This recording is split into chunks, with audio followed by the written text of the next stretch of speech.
And let's make sure we get to know your neighbors. We do have a lot of people lined up. We do have a full train here, so we need to make plenty of room for everyone. So everyone can get a good view of what we're going to be doing here. This is one of the few places in the country where you get to see a steam locomotive being rotated on a turntable. You're right. There's room for everyone. There ain't a bad seat in the house here. This is standing room only. It's been a lot of fun. We've enjoyed it. We went to the zoo yesterday. We are going to go ahead and get started here. Welcome to East Chattanooga. As we say here on the railroad, we have reached our destination. As we say, though, here in southeast Tennessee, we done run slide by the railroad tracks, I tell you what. So what we're going to do, we are going to put the locomotive out here on a turntable. This turntable was manufactured in 1916 in a little town near Pittsburgh, Pennsylvania called Ambridge. It's a company town. Ambridge stands for American Bridge and Iron Company. To manufacture this turntable, it was built for the Central of Georgia Railroad. Now normally turntables are installed in a complex known as a roundhouse. Roundhouse would surround the entire turntable. There would be tracks at every angle running into this building, into individual stalls or compartments on this in this roundhouse, where they could run locomotives in to do general maintenance, servicing, and light repairs to get the engine ready for its next trip. Heavier repairs will be done over in the back shop, which we'll be going in just a few minutes. This particular turntable was sold to the Central of Georgia Railway and used down in Macon, Georgia, though not at the roundhouse in Macon. It was used at the locomotive repair shop at the back shop, which normally would not have had a turntable. But this particular back shop in Macon did. This turntable is 80 feet long. About 1925, locomotives were beginning to exceed the 80-foot length of this turntable. It was replaced with a 100-foot turntable at the locomotive shop in Macon. This one was moved to Cedartown, Georgia, where it was used until the end of the steam era. When diesel locomotives like the 606 and the 5000 started coming along, they didn't need to be turned around at the end of the branch line like a steam locomotive did. That's all this was used for in Cedartown, was turning locomotives around to run the opposite direction, much like what we're going to do with it here today. So when diesel started coming along, this turntable fell into disuse and was finally purchased by the Tennessee Valley Railroad in the early 1980s. We fully restored it and first used it on July 4th, 1982. Now remember, I said it's 80 feet long. It also weighs 80 tons, about 160,000 pounds. To put that into perspective, the average school bus weighs about 12 tons. This is an 80-ton turntable. And we're about to put a 150-ton steam locomotive on it. We're going to be turning 230 tons right here in front of you. That's a lot of weight. So it might blow your mind to think, or to discover really, that this is a hand-powered turntable. It only takes 4 people to turn this turntable around.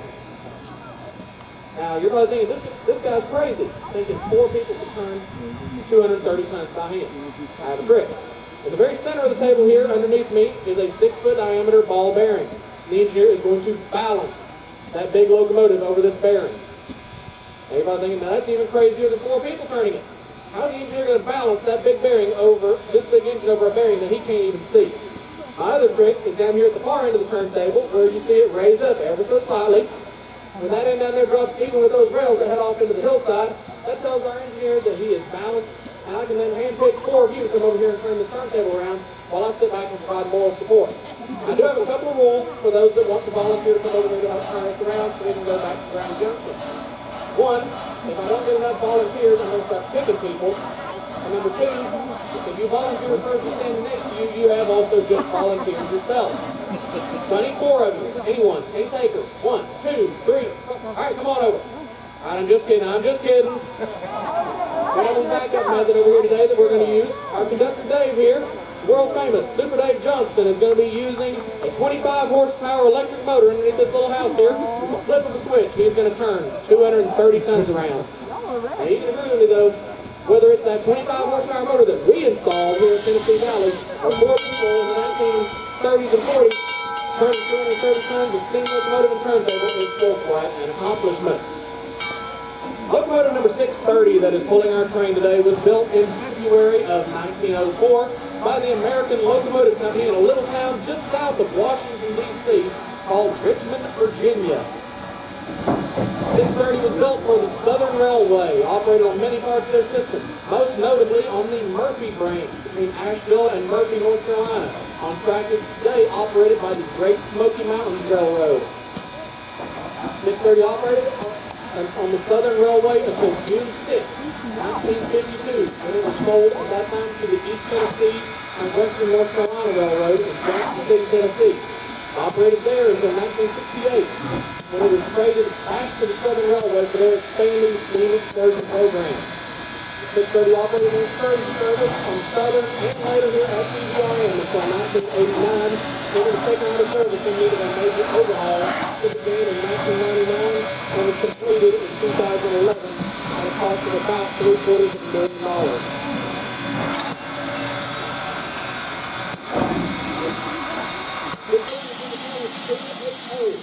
Two power wheels, 8 56-inch diameter driving wheels, and 0 trailer wheels under the cab and firebox. If they identify steam locomotives by the number of wheels, 280.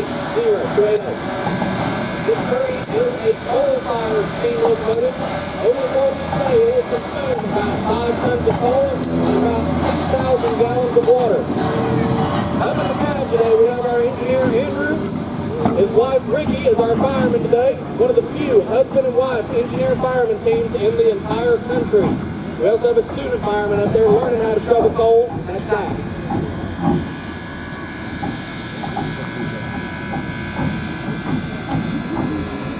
The way the steam locomotive operates, it has a giant boiler here, a giant pressure vessel. There's a big pressure vessel on wheels. The engineer moves the throttle, it releases steam down into the cylinders here. Those cylinders just push these big pistons and these drive rods back and forth, turning the wheels. 630 operates on 190 pounds per square inch of steam pressure.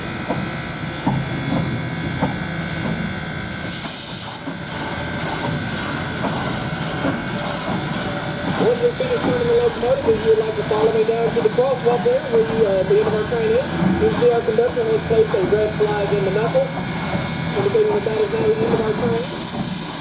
You can follow me across the tracks over to our repair shop for a short tour once the locomotive gets past us.